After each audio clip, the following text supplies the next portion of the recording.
D'abord, il faut se dire que c'est le sport et la loi du sport concernant le résultat du match.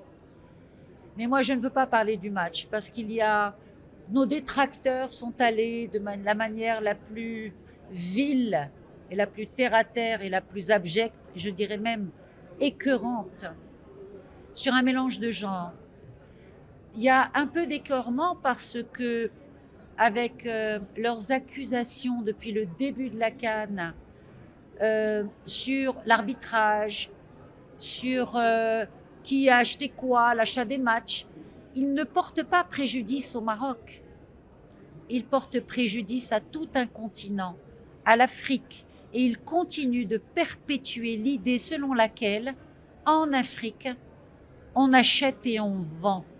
Nous n'avons acheté ni la demi-finale de la Coupe du Monde, ni la Coupe du Monde des moins de 20 ans, ni la Coupe arabe. Nous n'avons rien acheté. Et je vais vous dire, nous avons gagné cette Coupe d'Afrique. Nous avons gagné les cœurs de 2,5 milliards de spectateurs qui nous ont regardés partout à travers le monde. C'est la Coupe d'Afrique des Nations la plus regardée au monde.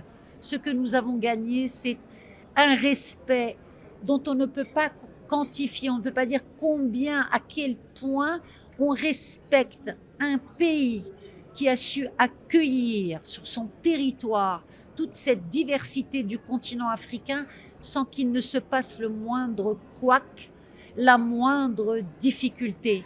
C'est ça la force du Maroc, la force du peuple marocain et la force d'un roi qui a su réunir, unifier, rassembler. On ne peut que nous en vouloir pour ça. Mais nous ne leur en voulons pas. Nous avançons, nous n'avons pas le temps de nous apitoyer sur notre sort. Le Maroc avance.